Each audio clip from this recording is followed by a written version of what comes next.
Improvement of a city trying to make itself better and more beautiful for its citizens and visitors. And today, I'm going to use architecture to talk about that resiliency.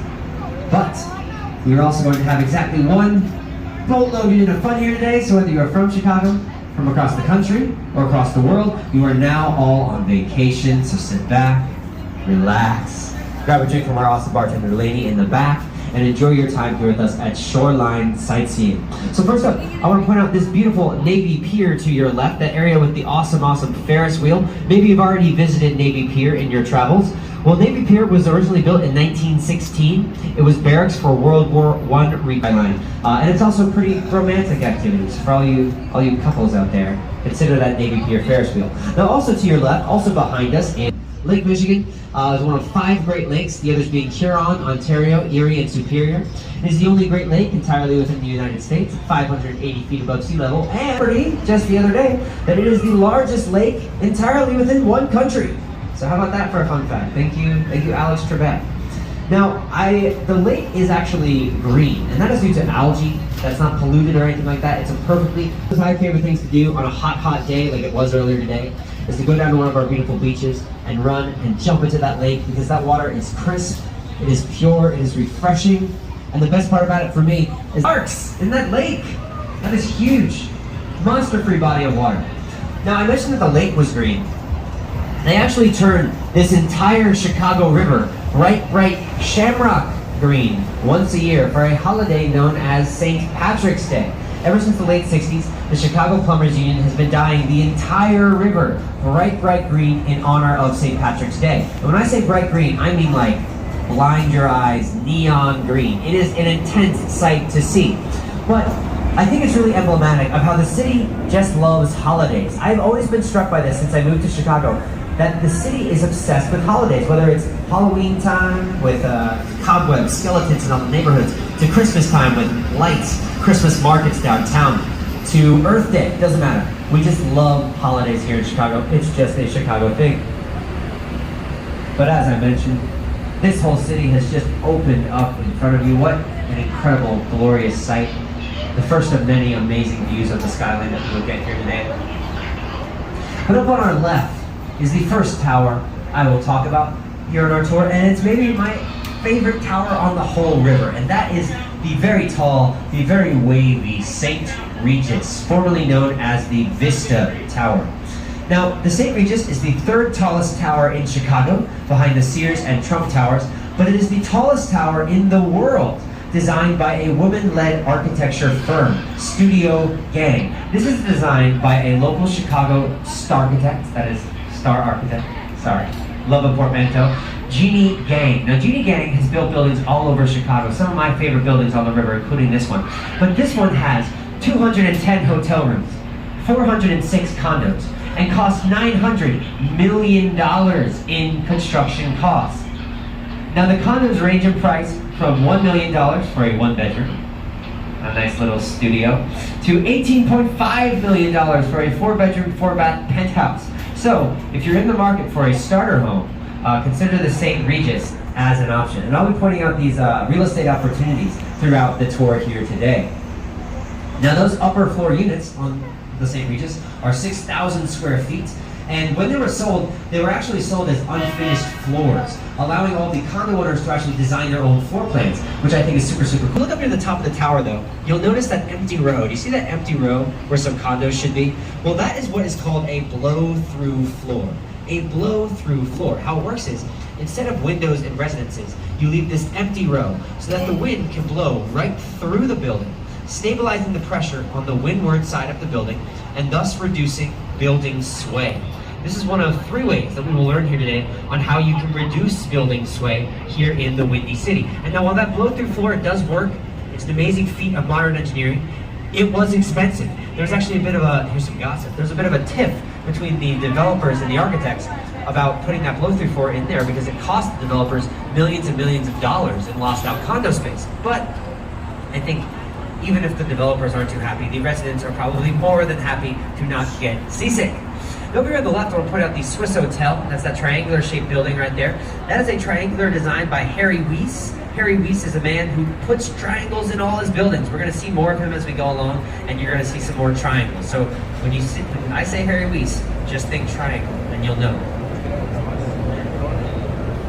Now, some people in the Chicagoland area, which is our cool little name for our metropolitan area here, that makes us the third largest city in the U.S. behind New York and Los Angeles.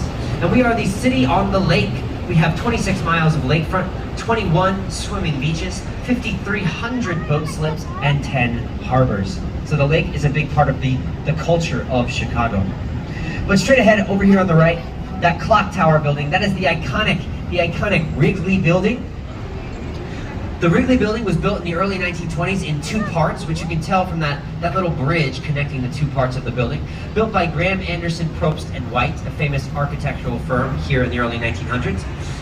And now this is a style of architecture, and I'll be talking about many styles. Chicago has an amazing diversity of architectural styles. So I'll be taking you through a time machine at one point of all these different styles of all the different eras. But this style is known from the early 20th century as Spanish Revival style. Spanish Revival style, so called because this building was actually modeled after La Giralda Cathedral in Sevilla, Spain.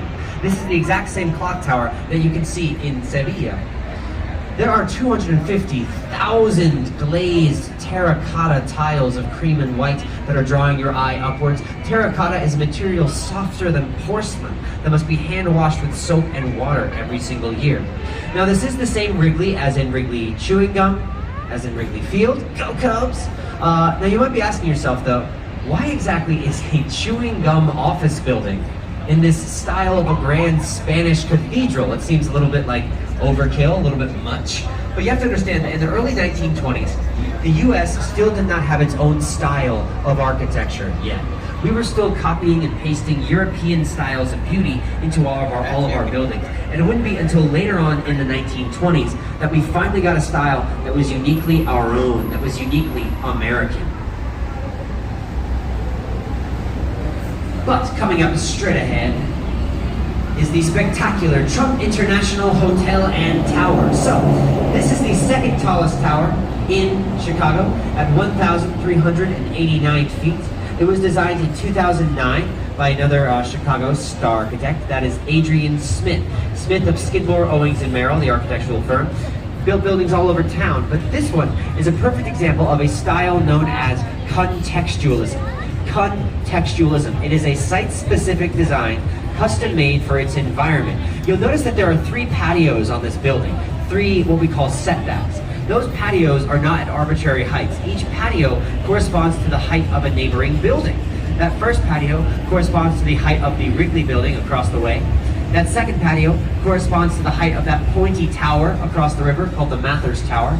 And then that third setback, that third patio way up there, corresponds to the height of this black box building to its left coming into view called the AMA Plaza. So that is contextualism. It's all about harmonizing with your environment, blending in with the other buildings in your neighborhood. That is the goal. You'll notice that the silvery steel color of the building is a nice smooth transition from the white of the Wrigley Building and the black of the AMA Plaza. And once again, if you're in the market for a starter home, one of the penthouses sold for $17 million just a few years ago. I know, what a steal. Now over here on your right is one of the most photographed buildings in the entire city. And those are the Corncob Towers of Marina City. Corncob Towers, that's sort of their unofficial nickname. Kind of a strange nickname, right? I mean, I wonder how they got that. It's because they look like corn cobs. They really, really do. So way back in the 1960s, nobody was really living in downtown Chicago. In fact, nobody was living in city centers across the US. People were living more in the suburbs and the outskirts of cities. And there was a man, Bertrand Goldberg, who wanted to change all that. He wanted to convince people to live down on the Chicago River, to attract them to the river. So what did he do? He built a utopian, vertically stacked world. He built a city within a city. Because in Marina City, you can have everything you need and live right above the Chicago River. In these buildings, you will find restaurants, shops, swimming pools, a skating rink, a bowling alley, and of course, parking. with a valet. I think for us in pandemical times, this really just must be like a quarantine utopia to have everything you could possibly ask for and never have to leave your apartment building. Now regarding this curvilinear structure, Goldberg famously said that there are no right angles in nature, so there will be no right angles in my building. Probably a little bit hard to decorate a fully circular apartment, but people seem to make it work. Now over on the left, I want to point out this Riverwalk area where all these people are having a grand old time. This is a $112 million public amenity that zippers together 1.3 miles of Chicago River shoreline. And it's a perfect example of Chicago-style resiliency. Because you see all these people down here? 20 years ago, before this was built, nobody was coming down to the river. The river wasn't a destination for folks. So what did the city do? It invested in the future. It invested in beauty. And now, as you can see, people are coming down to enjoy this river like never before. But over on the left, I'll point out this beautiful glass building with the white granite, one of my favorites, 77 West Wacker. Now, if you look up near the top of the tower, you'll notice a Greek-style temple. This is a style of architecture known as neoclassical. You take a classical design, like the Parthenon, and you update it using modern materials like glass and steel. Now, the architect was Ricardo Bofill. He's one of the few international architects here on the river from Spain. And I highly recommend, if you're here at night, coming down to where those gentlemen are right there on this bridge and checking out the architectural lighting on that building at night, because it is just lit up in a super, super unique way. Now this whole area over to your left, this whole neighborhood of the city is known as The Loop. The Loop. Why is it called The Loop? Well, we have a public transportation system here in Chicago known as the L, which stands for elevated train. Because it is elevated throughout most of the city, that branches into all the different neighborhoods and then converges in the downtown area. And the trains literally go in a loop. Hence, this whole neighborhood being known as the Loop. And Chicago is located where it is today because of this river that we are sailing on. You see, this Chicago River, back in the 1800s, was the waterway that connected the Great Lakes to the Mississippi River, and thus connected the East Coast to the Mississippi River. And we have been a center of trade ever since that time. Barges and barges of merchandise used to come through here. Now we have to respect its architectural heritage, which you can see over on the left with the Builders Building. So you'll notice that this building was built in two parts. That left-hand side was built in 1927, while the right-hand side Congratulations! Also, anyone smell chocolate? Anyone here smell chocolate? You're not going crazy, that is real. There's a chocolate factory about a mile away. And so oftentimes on a breezy day like this, we get this delicious wafting chocolate smell that comes right through the river here. Now, coming up on our left is the one, simply the Mart. So, if that clock tower building was looking back towards a European past, then the Merchandise Mart is looking forward to a bold American future dominated by machines. This is a style of architecture known as Art Deco. Art Deco. And you'll see it all over the river. And this has all the classic features. You got those deep inset windows, the streamlined vertical lines like racing stripes that are drawing your eye up, up, up, up, up, up, up. That polished Indiana limestone color, the simple repeated geometric shapes at the bottom there, and those telescoping towers. This was a style for the Roaring 20s, ornate, elegant, ostentatious. If each generation takes its values and expresses them in 3 dimensions, then the Merchandise Mart was expressing the luxury and the optimism of the Roaring 20s. Now, those Roaring 20s came to a roaring halt to the left of the Nuveen building, 333 Wacker. The Nuveen building is another perfect example of contextualism, because you'll notice that that curve in the building matches this curve in the river, and that blue glass matches the blue of the sky, while the turquoise matches the green of the river. So that is contextualism as well. You're trying to blend in with the natural features of the area, harmonize with the natural environment, in this case, the river. And the whole neighborhood just looks beautiful in its reflection, right? So that is flattering as well. Now, this is where Ferris Bueller's dad famously looked out on a parade in the 1980s Chicago documentary, Ferris Bueller's Day Off. But straight ahead, we've got River Point from 2017. Many of these buildings that you see surrounding you right now were all built within the last 5 to 10 years. So this area has really transformed in a huge, huge way. But River Point, many people think that it looks a little bit like a McDonald's pie box. Personally, I think it looks even more like a Hot Pocket. Once you see that, you really can't unsee it. But that archway at the bottom there has two functions. Number one, it works as a really amazing rain gutter for the entire building, which was in full effect yesterday. And number two, it's so that the building's caissons, the foundations of the building, don't go so deep that they interfere with the Metra Amtrak train lines that run directly underneath River Point. Now, once again, this whole area is called Wolf Point. It's the junction of the 3 branches of the Chicago River. We've been going down the main branch. We're now going to turn on to the north branch for a little bit, and then we'll get some really cool stuff down on the south branch. And this was actually the birthplace of Chicago. You see, there's a trading post right here in the 1830s, before Chicago was incorporated in 1837. And so all this construction happening around us, all these new buildings, that is some more Chicago-style resiliency, because that is to breathe life back into Wolf Point. We're trying to breathe life back into the city's birthplace. Again, we build upon the foundations that we have laid here in Chicago, and we carry that forward into the future. But next up, over here on the left, that red building right there is called Fulton House. Fulton House, that is the oldest building you'll see here on the river, built in 1898, and it was originally a cold storage freezing building for the meat packing industry.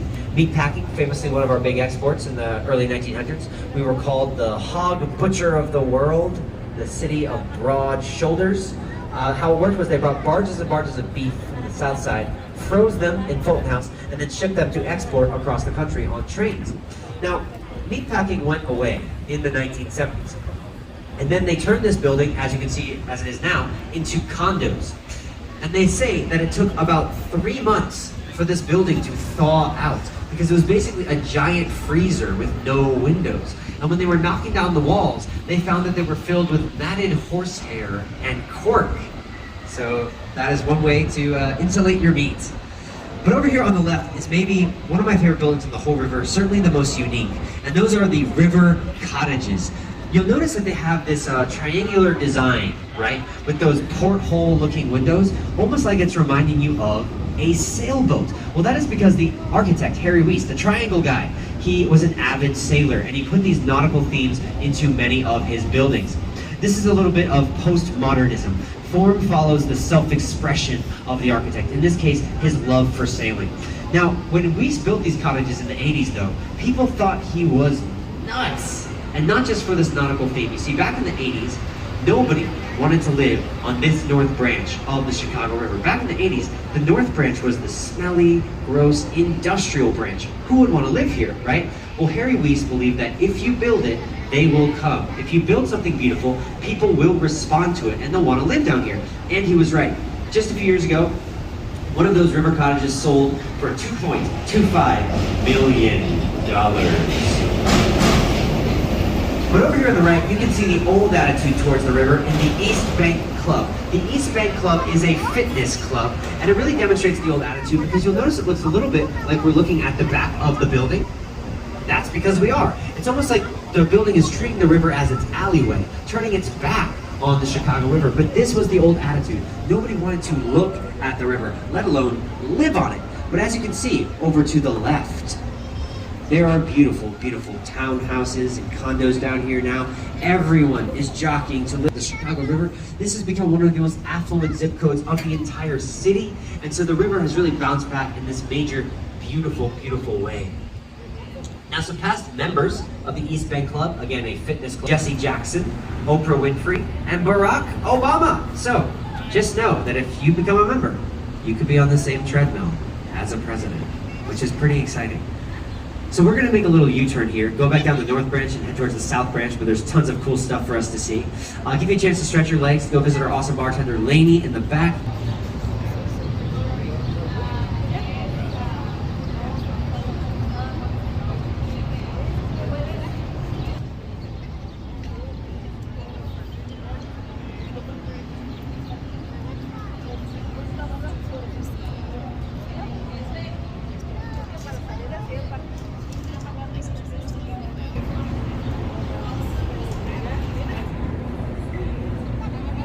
is how Chicago-style bridges work. Because you see that that big hunk of concrete beneath the bridge? That is the hunk of concrete that allows this bridge to go up and down. It's called a trunnion bascule bridge. It's basically a seesaw design. And what I find so fascinating about this design is that even a fresh coat of paint could completely throw off the measurements of that counterweight system. It's incredibly, incredibly precise. Nowadays, that bridge is permanently raised and only lowers once per year for maintenance purposes. But straight ahead, we've got that Y-shaped building. Looks a little bit like a pencil stuck into the ground. That is 150 North Riverside. 150 North Riverside. All these new buildings nowadays don't name themselves. They're all just addresses, which I find a little boring. But nevertheless, it's an amazing building. It's a style known as Next Gen Contemporary. Next Gen Contemporary. We call it that because the style is so new, it is so contemporary that the next generation will be the ones to name it something way cooler. It's actually too new for us to really categorize. But I like to think of it as the iPhone direction to correct for the sway. It's basically like this giant water shock absorber. The inertia creates this balancing liquid force that's able to dampen the oscillation and bring the building back to rest more quickly, thus eliminating nausea. And the best part about 150 North Riverside is that you can see the most good-looking people in Chicago in there. Hello, us. Looking great. took a minute. That's okay. Over here on the left, we've got the Bank of America building. This very tall glass building here. Many people often ask me, how long does it take to build one of these enormous skyscrapers, and how much does it cost? Well, in this case, it took just 3 years to put up this enormous skyscraper. And it cost about $750 million in construction costs. Now, it was also built by the Gesch partners who built the pencil-shaped building, and they also had to deal with that 30-foot setback for a river wall. And they did so in a pretty amazing way. They used these huge tripod legs to literally vault the building in midair. Those are huge steel I-beams that are taking on literally tons and tons of weight to suspend the building in midair. Just an amazing feat of modern engineering. Now, this is currently the tallest purely commercial building in Chicago, just finished in 2021. But we are going to jump into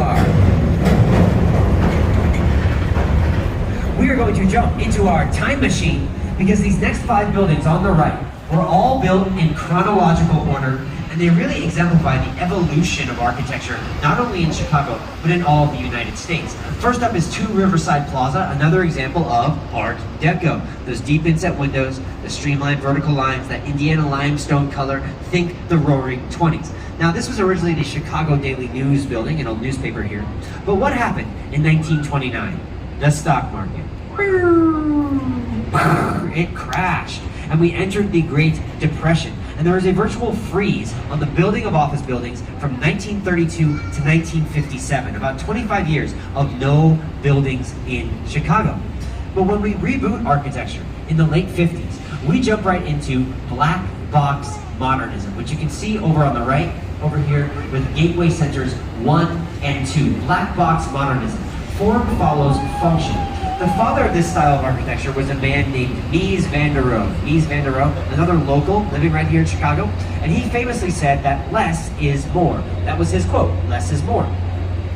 There is an elegant simplicity to the black box. Stark, cheap, and easy to make. These buildings are functionally beautiful instead of really being aesthetically beautiful. And their design exposes their skeleton and their purpose, which is just to be an office building. But, I mean, why build like that, right? How do we go from the ornate decadence of Art Deco in the 30s to building just squares on squares? Well, you have to understand that this was the post-World War II generation. The post-Great Depression. Over here on the right, that curvy glass building. So in the 80s, architects are tired of boxes. They're tired of all the squares. They think modernism is boring. They want something fresher, bolder, new. And they also had new technology to play with. And this was also a generation trying to teach people to get along in an ever-changing world where diversity is being celebrated. Thus, contextualism is born. You'll notice that the previous generation is being reflected in the bubbled convex glass of the building. And that curve in the building matches this curve in the river. And the bluish-green glass matches the color of the river. So again, that's contextualism. It's all about playing along well in the sandbox with your neighbors. Going up on the left is a building, a black box building that we never really used to talk about on our tours, and that made the owners kind of mad. So they spent $800,000 to literally put themselves on the map. This is a giant "You Are Here" map of the Chicago River, and that little red Lego piece there represents this building on the river. So, you know, if you're ever lost in downtown Chicago and you threw your phone in the river in frustration, you can just look up at that building and you know exactly where to go, right? But coming up on the right is another enormous Art Deco building that you might recognize if you are a Batman fan, because this is where Heath Ledger's Joker robbed a Gotham City bank in the 2008 film The Dark Knight. If you remember the movie, the Joker drives this school bus full of cash, and it was straight out of this building. Now this used to be the old Maine post office. That's right. This was once an enormous post office. Now, you might be asking yourself, why did you need such a huge post office? Well, way before Amazon, way before the internet, Chicago was actually the mail order catalog capital of the world. We had the likes of Sears department store here, and we actually needed such a big post office to handle all of this ingoing and outgoing mail. This was before the days of automation, back when people, actual human beings, had to sort all of the mail by hand. So that's why that building was so large. Now nowadays, it's no longer a post office. It has office space for Uber, Walt, just to name a few companies that call that place home.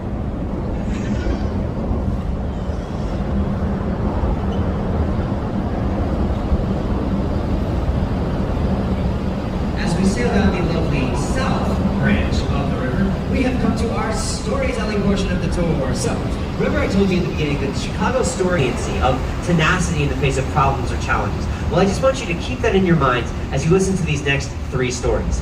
So here's the first story. The Great Chicago Fire of 1871.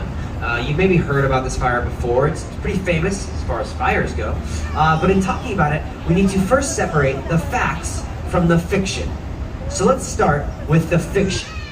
It is a pretty wild tale that goes a little bit like this. In 1871, a cow in Mrs. O'Leary's barn got spooked and accidentally kicked over a kerosene lantern that started this whole barn on fire and soon the whole city on fire. Now that cow and Mrs. O'Leary are tried in court and found guilty of causing the greatest urban inferno of all time. Maybe that story sounds a little bit familiar. Well, it's mostly bogus. Now it is true that Mrs. O'Leary, an Irish Catholic immigrant, did have a barn. And it is true that she had a cow. And it is true that we believe the fire started in her barn. But there is no proof whatsoever to pin it on the cow or Mrs. O'Leary or anyone else for that matter. But you know, after the fire, the city was angry. They were looking for a scapegoat. So they settled for a scape cow. I'm sorry. I had to do it. It had to be done. But here are the facts. In the mid-1800s, Chicago's population was exploding. And our building was trying to keep pace with all of that growth. But the problem was that we were building everything out of wood. And not just the buildings, even the sidewalks used to be made out of wood. So you can see where this is going. Around 9 p.m. on October 8, 1871, a fire started in Mrs. O'Leary's barn, just about a mile to your right. Now that fire raged for 3 days, destroyed 17,000 buildings, left over 100,000 people homeless and propertyless, and tragically killed about 300 people. 3.5 square miles of the city burnt to a crisp, the largest urban fire of all time. High winds in the Windy City were able to create fire tornadoes that jumped across the Chicago River twice. Adjusted for inflation, there's about $4 billion in property damage. This epic disaster made headline news across the world. But remember how I told you that Chicago is resilient? That fire was the worst and the best thing to ever happen to Chicago because it meant that the city had to rebuild and reinvent itself. Architects flock to Chicago from across the country, and they learn from Chicago's mistakes, building out of steel frames instead of wood. The rebuilding of the city started the very next day, and it has not looked back since. Just within 15 years, they built the very first steel frame skyscraper ever right here in Chicago. We would not be the same city that we are today without that fire. Fire was even used to build up our historic lakefront. We don't have the same lake today without that fire. You see, before the fire, Chicago was constructed haphazardly. It goes to a man named Daniel Burnham, who happened to be the man who actually constructed the World's Fair.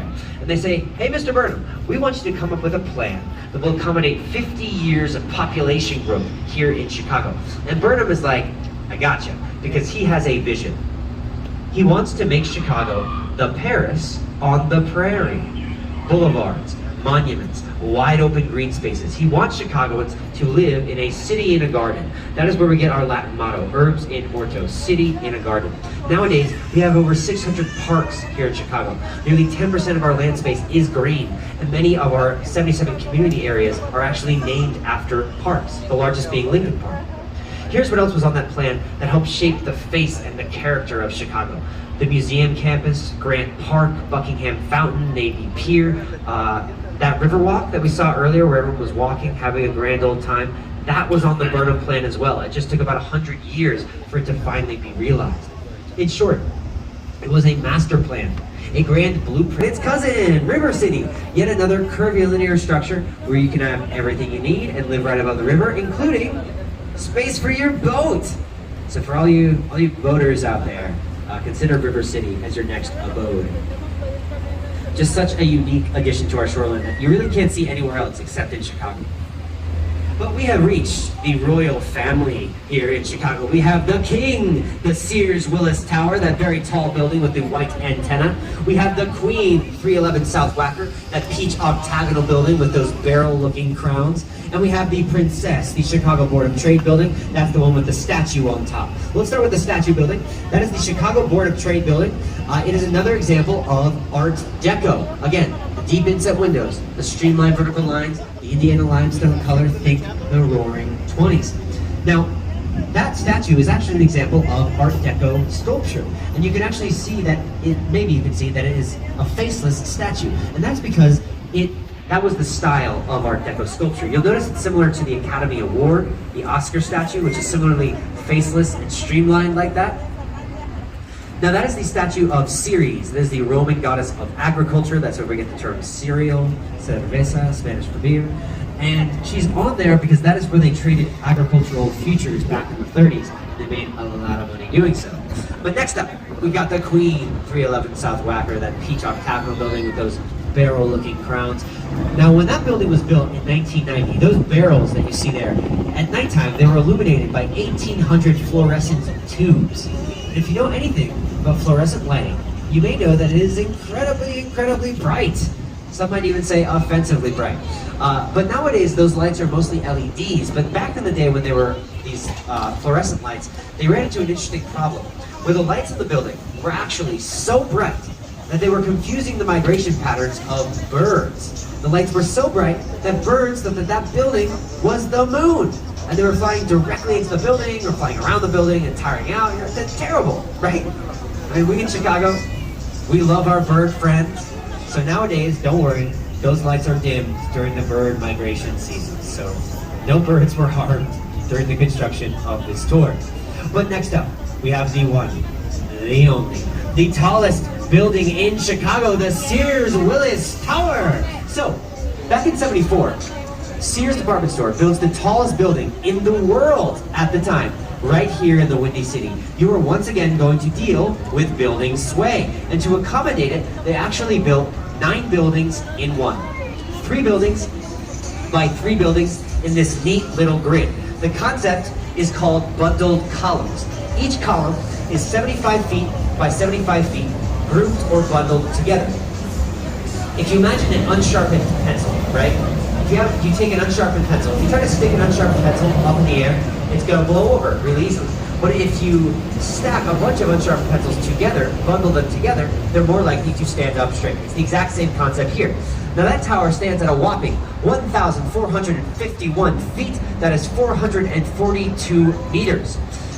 But you might be asking yourself, how exactly do you measure the height of a tall building? Well, the Council on Tall Buildings, yes, that is a real thing, says that you measure the height of the building from the threshold of the door of the lowest open air entrance to the top of the structure. Now, it's important to note that antennas, like the ones that you see on the Sears Willis Tower, they do not count towards a building's structure. Therefore, you don't get to count those antennas to the height of the building. Whereas a spire, like the one that we saw on top of Trump Tower, that does count towards the building's height because it's considered integral to the design. It's sort of like an architectural cheat code to put a spire on your building. It makes it that much taller. Now, this was the tallest building in the world for 24 years. Currently, the tallest building in the United States is One World Trade Center, which stands at a very patriotic 1,776 feet in New York City. And the tallest building in the world is the Burj Khalifa in Dubai, which stands at over 2,700 feet. It is over half a mile high. If you've never seen a picture of the Burj Khalifa, you should Google it. It's insane to look at. It's literally in the clouds.